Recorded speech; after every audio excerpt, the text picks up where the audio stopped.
ஸ்ரீமன்னாராயணா நாராயணா ஸ்ரீமன்னாராயணா நாராயணா ஸ்ரீமன்னாராயணா நாராயண பட்டதிரி உருகும் பரமனா நலம் தரும் நாராயணீயம் அருள் வழங்குமே தினம் நம்மை காக்குமே.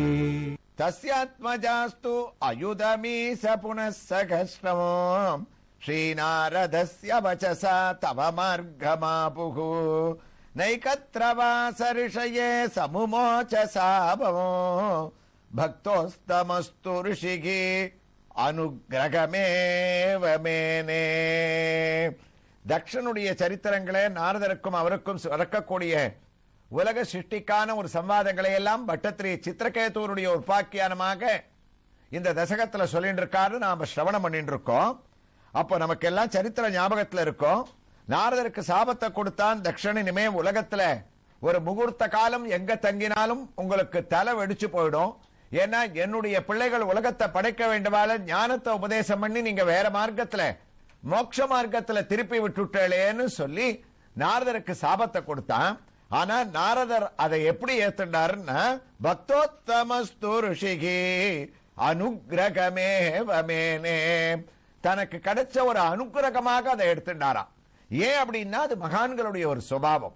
நாராயணியத்துல இந்த ஸ்லோகத்தை முடிக்கச்சே பட்டத்திரி சொன்னார் பக்தோத்தமஸ்து ரிஷிகி, பக்தர்களுக்குள்ள ஒரு உத்தம ரிஷி. ரிஷிகளுக்கு ஞானம் இருக்கணும், கோபம் வரக்கூடாது. அதுல உத்தம ரிஷி, உத்தம ரிஷி மாத்திரம் இல்ல, ரிஷினா உட்காந்து தபஸ் பண்ணிட்டு இருப்பா. ஆனா பக்தர் நாராயண நாமத்தையே நாராயணா நாராயணான்னு சொல்லிட்டு சஞ்சாரம் பண்ணிட்டு இருக்கக்கூடிய பக்தருக்கு போய் தக்ஷனிடத்துல ஒரு கோபம் வருமா? அது அனுக்கிரகமா எடுத்துட்டு சொன்னாரா, தக்ஷா எனக்கு நல்லதைத்தான் பண்ணிருக்க, நான் பகவான் நாராயணனுடைய நாமத்தை ஒரு இடத்துல இல்லாம பல இடங்களுக்கு போய் பல பேருக்கு சொல்லி அவருடைய குணங்களை பரப்பணும்னு நான் நினைக்கிறேன். இதுக்கு எனக்கு அவகாசமே இல்லாது இருந்தது. ஏதாவது ஒரு இடத்துல நான் தங்கிடுவேன். இப்ப நீ கொடுத்த சாபம் இல்ல இல்ல அனுக்கிரகம், அதனால எனக்கு என்ன ஒரு பெருமை ஏற்பட போறது தெரியுமா?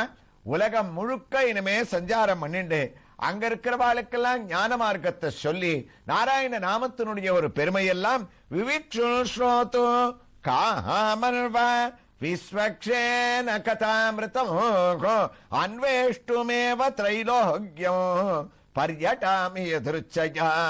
பாகவதம் சொல்லித்து நாரதர் அத்தனை சந்தோஷப்பட்டாரா, பகவத் கதாமிருதத்தை எல்லாருக்கும் பரப்பக்கூடிய ஒரு பாக்கியம் எனக்கு கிடைக்கிறதேன்னு. அன்னிலேந்து குருவாயிரப்பா உலகம் முழுக்க அவர் சஞ்சாரம் பண்ணார்.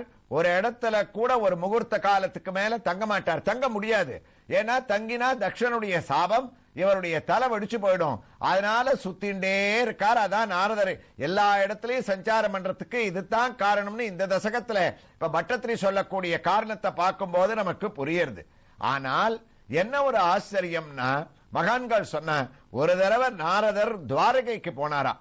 துவாரகாபதியான ஸ்ரீகிருஷ்ணனிடத்துல உட்கார்ந்திருந்தார். அவனுடைய அழகுல மயங்கினார். அவனிடத்துல அவனுடைய பக்தி பாவங்களை எல்லாம் உட்கார்ந்து பேசியிருந்தார். அப்ப என்னாச்சு, ஒரு முகூர்த்தம் இல்ல, ரெண்டு முகூர்த்தம் இல்ல, 3 முகூர்த்தத்துக்கு மேல ஆயிடுத்து. தக்ஷனுடைய சாபப்படி இவருக்கு அங்க தலை வெடிச்சிருக்கணுமோனோ, தலை வெடிக்கலையாம். ஏன்னா கிருஷ்ணா நீ இருக்கக்கூடிய இடத்துல ஏதாவது ஒரு சாபம் பலிக்குமா? அந்த பக்தனுக்கு போய் அதை நீ பலிக்கும்படியாக பண்ணுவியா? இவ்வளவு அவர் பயந்துட்டே சுத்தினா கூட துவாரகையில கோவிந்த புஜகுப்ததாயாம் துவாரவத்யாம் அபீக்ஷ்ணோ நாரதோ வாசீத் கிருஷ்ணோ கிருஷ்ணோ மானசலாலசகாக. அந்த கிருஷ்ண பக்தி இருக்க அது அவருக்கு சாபத்தை கூட மறக்க வச்சது. ஆனா ஒண்ணுமே அதை பண்ணலையாம். அதனால தான் ஏன் அப்ப இருந்த துவாரகாபதியான கண்ணனை போய் பார்க்கச்சே அவருக்கு இந்த ஈடுபாடுன்னா, இப்பவும் அவன் நடமாடின பிருந்தாவனங்கள் துவாரகை பஞ்சத்வாரகைகளாக வடநாட்டில் எழுந்தருளி இருக்க அந்த ஒவ்வொரு கோயிலுக்கும் நம்ம இப்ப கூட போய் பார்த்தோம்னு சொன்ன ராதே கிருஷ்ணானோ ஹரே ராம ராம ராம ஹரே ஹரே ஹரே கிருஷ்ண கிருஷ்ண கிருஷ்ண ஹரே ஹரேன்னு அந்த கிருஷ்ணன் அவர்கள் நாம சங்கீர்த்தனத்தால கொண்டாடக்கூடிய அழகும், அந்த கண்ணன் குழந்தையாகவும் நின்ற திருமேனியோடும் பலவிதமான அலங்காரங்களை பண்ணிண்டு நம்மளை பார்க்கும் போதே அவனை விட்டு பிரிய மனது விக்கிரக ரூபத்துல இருக்கும் போதே நம்ம மனசு லயிச்சு நம்ம எங்க இருக்கோன்றத மறக்கிறோம்னு சொன்னா, துவாரகையில இவருடைய நிலைமை கண்ணனிடத்திலேயே பல நாட்கள் தங்கி இருந்தா கூட அந்த சாபம் அவரை ஒண்ணுமே பண்ணல. இருந்த இடமும் இருந்த சன்னிதானமும் ஒரு மனிதனுக்கு சாபம் இருந்தா கூட அதை நீக்கிடும்ன்றத மகான்கள் புலப்படும்படியாக நாரதருடைய சரித்திரத்துல ஒரு நீதியை காமிச்சாலாம். ஸ்லோகத்தை முடிக்கிறார் நாராயண பட்டத்ரி. நைகத்ரவாசரிஷயே சமுபோச்ச சாபமோ பக்தோஸ்தமஸ்து ரிஷிகே அனுகிரகமேவ மேனே. இதனுடைய தமிழ் பாசுரத்தை நம்ம பார்த்தோம்னா, அன்பினால் 11,000 புதல்வர்கள் அவனிடத்தே அவதரிக்க இன்பமுடன் நாரதரின் இனிய மொழிதனை கேட்டு வழிபட துன்புறவே தக்கனவன் நாரதற்கு புகழடைந்தான் இல்லையாக. அன்றொரு நாள் கண்ணா சாபமிட நாரதரும் அச்சாபத்தை அனுக்கிரகமாய் ஏற்றாரன்றோ. அந்த தசகத்தினுடைய 23வது தசகத்தினுடைய 2வது ஸ்லோகத்தை முடிச்ச பட்டத்ரி 3வது ஸ்லோகத்துல தக்ஷன் என்ன பண்ணான்ற பரிணாமத்தை ஆரம்பிக்கிறாராம். அதாவது உலகத்தை படைக்கிறதுக்காக 20,000 பிள்ளைகளை பெற்றெடுத்தார். நாரதர் திருப்பிட்டார், அவருக்கு சாபத்தை கொடுத்துட்டார். இதோட கதை முடியாது, உலகத்தை படைக்கணுமே. அப்பதான் தக்ஷன் ஒரு தீர்மானத்துக்கு வந்தான். குருவாயிருப்பா, என்ன தீர்மானம்? நம்ம ஆண் பிள்ளைகளாக பெற்றா நாம சொல்றத கேட்கறதே இல்லை. இது உலகத்தினுடைய ஒரு சாதாரண விஷயம் ஆயிடுத்து. அதனால நாம சொல்றத கேட்கணும்னா அடுத்த சிருஷ்டி நாம 60 பெண்களை சிருஷ்டி செய்யலாம். பெண்களா தாயார் தகப்பனார் சொல்றத கேட்பா அப்படின்ற ஒரு தீர்மானத்துக்கு இவன் வந்தானா. அது மாத்திரம் இல்ல, பெண்களாக இருந்தா ரொம்ப தூரம் தனியா நடந்து போய் இவர்கள்லாம் ஒரு தியானத்துல ஈடுபட முடியாது. அது மாத்திரம் இல்ல, இந்த சந்நியாசத்தை இவர்கள் ஏற்க முடியாது. நம்ம சொல்ற வழியில குடும்பத்தினுடைய ஒரு ஈடுபாட்டை அடைஞ்சு கணவனோடு உலக சிருஷ்டியை பண்ணுவார்கள். அதனால நம்ம ஆண் பிள்ளைகள் வேண்டாம், பெண் பிள்ளைகளை சிருஷ்டிப்போம்னு அவன் தீர்மானம் பண்ணான்னு 23வது தசகத்தினுடைய அடுத்த ஸ்லோகமான 3வது ஸ்லோகத்துல அவனுடைய அடுத்த பரிணாமத்தை சொல்றார். அதற்குள்ள நாம் இப்போது தரிசிக்க இருக்கக்கூடிய திருக்கோயிலின் உத்தமமான ஒரு திவ்ய தரிசனம். செய்யாறிலிருந்து 10 கிலோமீட்டர் தூரத்தில் அமைந்திருக்கக்கூடிய புரிசை கிராமம். அங்கு கோயில் கொண்டிருக்கக்கூடிய கரியமாணிக்க வரதராஜ பெருமாள் திருக்கோயிலில் உள்ள வேணுகோபாலன் நவநீத நர்தன கண்ணனை தரிசிக்க இருக்கின்றோம். பக்தர்களே, ஒன்றை நாம் நினைவிலே இங்கு கொள்ள வேண்டும். ஏற்கனவே புரசை என்ற ஒரு கிராமத்திலே நாம் கரியமாணிக்க பெருமானாக ஒரு திருக்கோயிலின் திவ்ய தரிசனத்தை அடைந்தோம். அந்த திருக்கோயிலானது காஞ்சிபுரத்தை அடுத்த திருமால்பூருக்கு அருகிலே இருக்கக்கூடிய திருக்கோயில். இதுவும் அதே திருப்பெயரை கொண்ட ஒரு கிராமம், புரிசை கிராமம். இங்கும் கரியமாணிக்க பெருமாள் கரியமாணிக்க வரதராஜ பெருமாளாக இந்த திருக்கோயிலிலே நமக்கு காட்சியை அளித்துக் கொண்டிருக்கின்றார். 2 கிராமங்கள் ஒரே பெயரிலே அமைந்திருக்க இரண்டிலேயும் கண்ணன் நமக்கு சேவை சாதிப்பது தான் நம்முடைய தரிசனத்தின் பெரிய பாக்கியம். இதோ இந்த திருக்கோயிலிலே பகவான் வேணுகோபாலனாக உற்சவமூர்த்தியாக நமக்கு சேவையை அளிக்க துவங்கிவிட்டான். ஆகா, பழமையான ஒரு விக்கிரகம். ஒரு புறம் சிரசில் சொருகி கட்டப்பட்ட, அதாவது செயற்கையாக அல்ல, இயற்கையாகவே தன்னுடைய விக்கிரகத்தில் கொண்ட தலைப்பாகை கொண்டையோடும் அதற்கு மறுபுறத்திலே நீண்ட மயில் தோகையோடும் அலங்கரிக்கப்பட்டவையாக அல்லாமல் சுயமாகவே விக்கிரகத்தில் அமையப்பெற்ற அழகை நாம் தரிசிக்கின்றோம். நெற்றி சுட்டி, அந்த நெற்றி சுட்டியை மறைக்கக்கூடிய உயர்ந்த திருமண் காப்பு, அழகிய அகன்ற திறந்த கண்களுடைய தரிசனம். சாதாரணமாகவே வேணுகானத்தை செய்யக்கூடிய திருக்கோலத்திலே கண்ணனுடைய கண்களானது மூடித்தான் இருக்கும். ஆனால் இங்கு வேணுகானத்தையும் செய்து கொண்டு கண்களையும் அகல விரித்துக் கொண்டு காட்சியளிக்கக்கூடிய கண்ணனுக்கு அழகான நாசியானது இங்கு தரிசனத்தை அளிக்கின்றது. அதரத்திலே புல்லாங்குழலை லாவகமாக வைத்துக் கொண்டு அந்த புல்லாங்குழலும் தன்னுடைய இடுப்பு வரை நீண்டிருக்க அதை 2 திருக்கரங்களிலும் தாங்கி பிடித்துக் கொண்டு புல்லாங்குழலை வாசிக்கக்கூடிய கண்ணன் தாமரை பீடத்தின் மேல் நின்ற திருக்கோலத்திலே உயர்ந்த தன்னுடைய நேராக அமைந்த திருவடியினுடைய திவ்ய தரிசனத்தை அளிக்கின்றார். அவருடைய திருமார்பிலே இயற்கையாகவே அமைந்த ஆபரணங்கள் திருவடியிலிருந்து திருமுடி வரை வேணுகோபாலனுடைய தரிசனத்துக்கு பரிமளத்தை ஏற்படுத்துகின்றது. அதற்கு அருகிலேயே மற்றொரு உற்சவமூர்த்தியாக நவநீத நர்தன கண்ணன். ஆகா, இந்த கண்ணனும் எவ்வளவு அழகு! பழமையான பாரம்பரியமான ஒரு முகத்துடன் அந்த அகன்ற திருமுகத்தை நாம் சேவித்துக் கொண்டே இருக்கலாம்.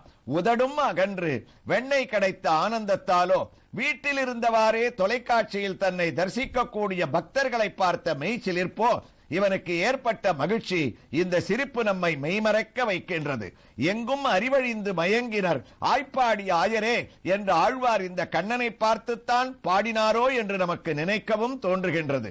நீண்ட காதுகள், திறந்த கண்கள், தலைக்கு மேல் இந்த கண்ணனுக்கும் ஒரு அழகிய கொண்டை, சேவித்துக் கொண்டே இருக்கலாம். திருமேனியிலே ஒரு திருக்கையிலே தூக்கி வெண்ணையை பிடித்துக் கொண்டு மற்றொரு திருக்கையானது ஆகா இரு விரலையும் மடக்கி வைத்துக் கொண்டு மற்ற விரலை நாட்டிய பாவத்திலே நீட்டி வெண்ணைக்கு ஆடும் பிள்ளையாக நவநீத கண்ணன் ஒரு திருவடியை உயர்த்தி ஒரு திருவடியை தாமரை பீடத்திலே அழுத்தி தத்னா நிமந்த முகரேன நிபத்த தாளம் நாதஸ்ய நந்தபவனே நவநீத நாட்டியம் என்ற நவநீத கண்ணனாக நமக்கு காட்சியை அளிக்கக்கூடிய இந்த திவ்ய தரிசனத்தோடு 23வது தசகத்தின் 3வது ஸ்லோகத்தை கேட்பதற்கு நாம் தயாராகிவிட்டோம். பட்டத்திரியும் துவங்கிவிட்டார். குருவாயூரப்பா, சஷ்டியா ததோ துகுத்ரிபிகி சுஜத குலௌக தௌகித்ர சூனுரத தஸ்ய ச விஸ்வரூபக त्वत्सोस्त्रवर्मितमजापयदिन्द्रमाजौ देवत्वदीय महिमा கலு சர்வ ஜெயித்ரக. பிள்ளைகள்லாம் சொல்றத கேட்கல அப்படின்றதுக்காக குருவாயூரப்பா தக்ஷன் உலக சிருஷ்டிக்காக பெண்களை சிருஷ்டிச்சான். அவனுடைய சிந்தனை என்னன்னு சொன்னா, பெண்கள்னு சொன்னா அவளை இல்லறத்துல நம்ம ஈடுபடுத்தி விடலாம். எப்படி ஆண்களுக்கு மகாவிஷ்ணுவனுடைய சிந்தனை மோட்ச மார்க்கம்ன்றது ஒரு வழியை காட்டுமோ, அதே மாதிரி பெண்களுக்கு அவர்களுடைய தர்மம் ஸ்திரீ தர்மம்ன்றது என்னன்னா தன்னுடைய கணவனுக்கு பணிவிட பண்றதே மோட்சத்தை அடையக்கூடிய வழின்னு நினைக்கக்கூடிய ஒரு தர்ம சாஸ்திரம். அதனால தற்காத்து தற்கொண்டார் பேணி தகையவாய் சொற்காத்து சோர்விலால் பெண்ணுன்னு வள்ளுவருடைய குரல் நமக்கு இந்த ஸ்லோகத்துல ஞாபகம் வருது. தன்னையும் பாதுகாத்துண்டு தான் புகுந்த வீட்டினுடைய பாரம்பரியத்தையும் பாதுகாத்து தன்னுடைய கணவனுக்கும் பணிவிடை செய்து மகிழ்ச்சியை அடைந்து சோர்வில்லாமல் இருப்பதுதான் ஒரு பெண்ணுடைய லட்சணம். அந்த ஒரு இல்லறத்தில் இவர்களை ஈடுபடுத்தினோம்னு சொன்னா, இல்லறம் என்பதே மனைமாட்சி, மற்றது நல்லறம் நன் மக்கட்பேரு. தட்சணுக்காதான வேணும், இவர்களை இல்லறத்திலேயே ஏற்படுத்தணும், மக்கட்பேரையும் அடையும்படியாக பண்ணணும். அப்படி பண்ணோன்னு சொன்னால் இவர்கள் உண்மையான ஒரு வழியில உலகத்தை படைப்பார்கள்னு 60 பெண்களை படைச்சான். 60 பேருக்கும் கல்யாணத்தை பண்ணி கொடுத்தான். பாகவதம் விவரம் சொல்றது, பட்டத்திரி ஒரு வரியில சொன்னார் 60 பேருடைய விவாகத்தை முடிச்சான்னு. ஆனா அந்த 60 பேர்ல 10 பேரை தர்மராஜாவுக்கு கல்யாணம் பண்ணி கொடுத்தான். 13 பேரை காசியபர் ஒரு மகரிஷிக்கு விவாகம் பண்ணி கொடுத்தான். 27 பேரை சந்திரனுக்கு கொடுத்தா, அவர்கள் தான் 27 நட்சத்திரங்கள். 2 பேரை பூதன்ற ஒருத்தனுக்கு கல்யாணம், 2 பேரை அங்கீரசு, 2 பேர் கிருசாஸ்ரவர், மிச்சம் இருக்கிற 4 பேரை தாக்ஷியன்னு ஒருத்தனுக்கு கொடுத்து 60 பேருடைய விவாகத்தையும் சுமூகமாக நடத்தி நீங்க எல்லாரும் உங்களுடைய கணவரோடு சேர்ந்து உலகத்தை சிருஷ்டியுங்கோன்னு உத்தரவு போட்டானாமேன்னு இந்த ஸ்லோகத்தை தொடர்றார் நாராயண பட்டத்திரி. எவ்வாறு தொடருகிறார் என்ற ஒரு வைபவங்களை எல்லாம் நாம் இந்த புரிசை கரியமாணிக்க வரதராஜ பெருமாள் திருக்கோயிலில் கோயில் கொண்டிருக்கக்கூடிய ஸ்ரீ ராமச்சந்திரமூர்த்தியின் பட்டாபிஷேக திருக்கோல உத்தமமான திவ்ய தரிசனத்தோடு அடுத்த பகுதியிலே தொடர்ந்து கேட்கலாம். ஸ்ரீ கிருஷ்ணாய துப்யம் நமகா.